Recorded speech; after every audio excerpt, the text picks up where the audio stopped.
आता आज सोमवार आहे आणि मग आता दर सोमवारी आम्ही महादेवाचा अभिषेक करतो. आता पहिलं काय करायचं नाही, पहिलं महादेवाची पिंड आणि जो नंदी आहे ते दोन्ही तुळशीपाशी होते. पण गेलेल्या माघ महिन्यापासून जेव्हा आम्ही गळती बांधली होती, आता त्याचे व्हिडिओ आपल्या चॅनलवरती आहेत, ते तुम्ही जाऊन नक्की पहा की म्हणजे कशाप्रकारे आम्ही गळती वगैरे महादेवाच्या वर बांधतात घरीसुद्धा. मग तेव्हापासून आता इथंच ठेवलेली होती महादेवाची पिंड आणि नंदी. मग चला म्हणलं आता प्रत्येक सोमवारी सासूबाईंनी ठरवलं, आमच्या आत्याबाईंनी, की आपण देवाचा अभिषेक करायचा महादेवाचा दह्याने. जसं जमेल तसा करत असता आम्ही. मग आता नेहमी त्याच करत असतात. देवपूजा शक्यतो त्याच करतात. मग मी आपले फक्त नित्य शिवाजी स्वामींची आहे तीच करत असते त्यांचं झाल्याच्या नंतर. पण आज काही म्हणजे थोडीशी आगाऊची कामं केल्यामुळं त्यांना आंघोळीला ते वेळ झाला होता. त्याच्यामुळं चला मला माझं लवकर झालं होतं तर मग मी देवपूजा केली आज. आणि मग असं मिळून मिसळून आम्ही कामं करत असतो. असोत मग मी आणि आत्याबाई आम्ही दोघीजणी. मग आता त्यामुळं आजच मी अभिषेक केला आता महादेवाचा. म्हणजे जसं जसं त्या करतात त्याप्रमाणे सगळं काही देवपूजेचं मी फॉलो करत असते. मग आता स्वामींची पूजा वगैरे सगळंच काही. आणि असंही खूप दिवसापासून म्हणजे काही असा लॉंग व्हिडिओ केलाही नव्हता. त्यामुळे चला म्हटलं आपण आज महादेवाचा हा अभिषेक वगैरे कसा करतात किंवा सोमवारची पूजा माझी कशी असते ती दाखवा म्हणलं. आणि आता उन्हाळा एवढा पडला आहे की झाडांना फुलंसुद्धा येत नाही. कळ्या आल्या की अगदीच सुकून चालल्या, तरी पाणी भरपूर देतात आमच्याकडं, तरी त्यासुद्धा एवढे काही उमलत नाहीत. त्यामुळे आज देवाला पूजेला फुलंही नव्हते आणि गावातही भेटत नाही, कारण खेडेगाव आहे आमचं. मग तालुक्याच्या ठिकाणी जावं लागतं असं फुलं वगैरे काही म्हणलं तर.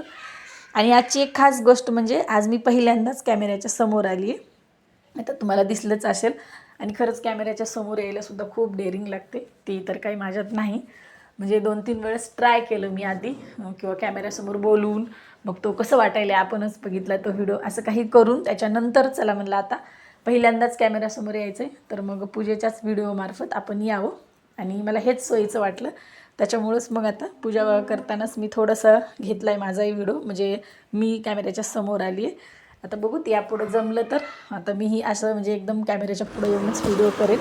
पण जोपर्यंत आहे तसंच चालू ठेवणार आहे, जमेल तोपर्यंत.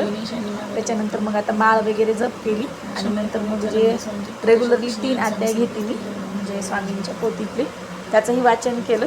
आता सगळंच काही देवपूजा झाली माझी. देवपूजा झाल्याच्या नंतर आता दररोज आरती करेल माझी. मी एका व्हिडिओमध्ये सांगितलं होतं. आता माझे 9 गुरुवारांचं व्रतही झाले स्वामींचे आणि त्याचे व्हिडिओ आपल्या चॅनलवरती आहे, ते तुम्ही नक्की जाऊन पहा. आता प्रत्येक दिवशी म्हणजे सोमवारी महादेवाची आरती आणि स्वामींची आरती. देवांचे वार आहेत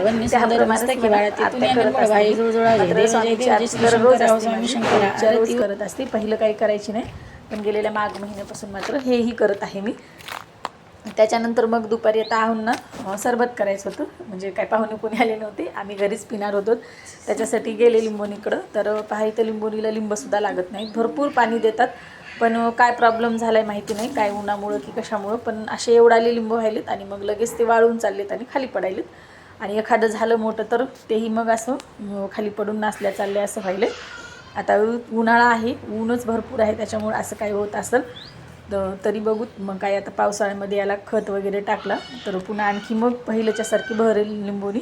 तर पाहू शकता किती छोटे छोटे लिंब आहेत, हे असेच व्हायलेत आणि मग असेच वाळून चाललेत झाडालाच कधी कधी. तर काय यामध्ये हे झाले, थोडासा खडकाळ भाग आहे आमच्याकडं, काय ते मग झाडाच्या मुळं खडकायला लागल्यात की. पण नाही, याच्या आधी खूप छान बहार यायची किंवा लिंबही लागायचे, अगदी विकाऊ लागायचे, एवढे लिंब लागायचे आम्हाला बहार आला की. त्यानंतर मग चला मला आता जे आहेत तेच आपण दुसरीकडं, तर काही तर गावात भेटणं शक्य नाही किंवा मग कुठं जावं बाहेर उन्हाच्या वेळी. त्याच्यामुळं जे आहेत ते छोटे छोटे लिंब घेतले. त्यामध्ये पाणी निघणं म्हणजे आता बघाच तुम्ही पुढं व्हिडिओमध्ये खूप कठीण झालं होतं. हे एवढे लिंब केलेत आम्ही, आता 4-5 जणांनाच आम्हाला सरबत करायचं होतं, त्यासाठी एवढे लिंब कट करून घेतलेत मी. 5-6 लिंब घेतले. आता लवकर व्हायची निंजा टेक्निक म्हणजे काय, तर साखर बारीक करून घ्यायची मिक्सरला, त्याच्यामुळं आपलं सरबत कसं झटकीपट होते. मी तर असंच करते. आणि एक वेळेस कधी कधी असं बारीक करून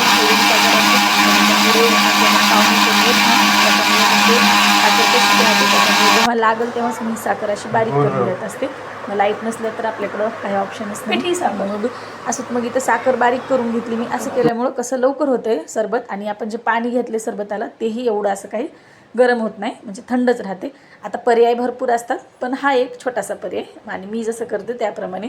आता बघू शकता इथं तुम्ही लिंबाच्या आता त्या पाण्यापेक्षा जास्त बियाच होत्या यामध्ये आणि अगदीच 2-3 थेंबच एका त्या छोट्याशा फोडीमध्ये निघत होते. असे 5-6 लिंब टाकले तेव्हा कुठं आमच्या एवढ्या जणाचं सरबत. एवढंही आंबट काही झालं नव्हतं, पण बऱ्यापैकी झालं होतं. असे आईंना एवढे असे आंबट पदार्थ आवडत नाही, त्यांना मग नॉर्मलीच लागतो त्याच्यामुळं. तर बघू शकता एवढं जास्त ह्याला पिळलं तर कुठं 2 ते 3 थेंब असे निघाले, कोणत्यात 5-6 थेंब अशाच. मग एवढा काही रस निघाला नाही लिंबाचा.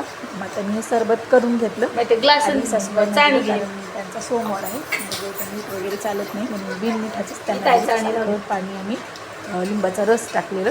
त्याच्यानंतर मग आता आम्हाला सगळ्याला पाहिजे थोडंसं लिंबाच्या सरबतामध्ये साखर टाकली की मस्त लागते, असंही छान लागते. आवडीनुसार आहे. साखर नाही, मीठ टाकलं की मग त्याच्यामुळेच मी मीठ टाकत असते थोडंसं सरबतामध्ये. आणि चला मला आपणच रिॲक्शन द्यावं कसं झालंय ते. खूप छान झालं होतं, कारण एवढं जास्त आंबटही झालं नव्हतं. मग आधी सासूबाईंना दिलं, त्यांना आता सोमवार आहे तर मग मिठाचं तर काही चालतच नाही सोमवाराला, काही खात नाहीत त्या, म्हणजे फक्त मग असं हेच सरबत वगैरे हे असंच घेतात. द्यायला सांगायची गरज नाही. त्यांना दिलं आणि त्यानंतर अगदीच थोडंसं मीठ टाकून घेतलं आमच्या सगळ्यांच्या सरबतामध्ये आणि खरंच खूप छान टेस्टी सरबत तयार झालं होतं इथं लिंबाचं. आता हा व्हिडिओ मी थोडासा डीपमध्ये घेतला होता आणि केला होता. चला कशा प्रकारे सरबत मोबाईल आणि उन्हामुळे कशा प्रकारे आमच्या लिंबोनीची दशा झाली, नाहीतर एवढा चांगला धार लागायचा लिंबोनीला की असे लिंब अगदीच विकायला न्यावं लागायचे तालुक्याच्या ठिकाणी. ह्या असं व्हायचं. त्यानंतर मग सगळ्यांनी आम्ही सरबत मित्रांनी तर अगदी 2-2 ग्लास पिले. त्यांना एवढं आवडलं, कारण त्याला एक वेळेसच करून लागलं नाही तर 3 वेळेस करावं लागलं सरबत.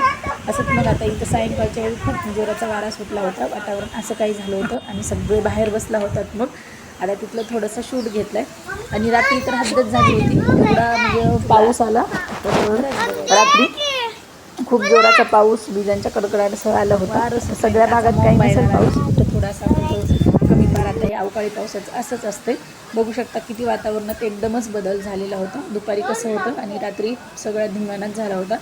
आणि आपले जर व्हिडिओ तुम्हाला आवडत असतील तर आपल्या चॅनलला नक्की सबस्क्राईब करत जा, व्हिडिओला लाईक करत जा.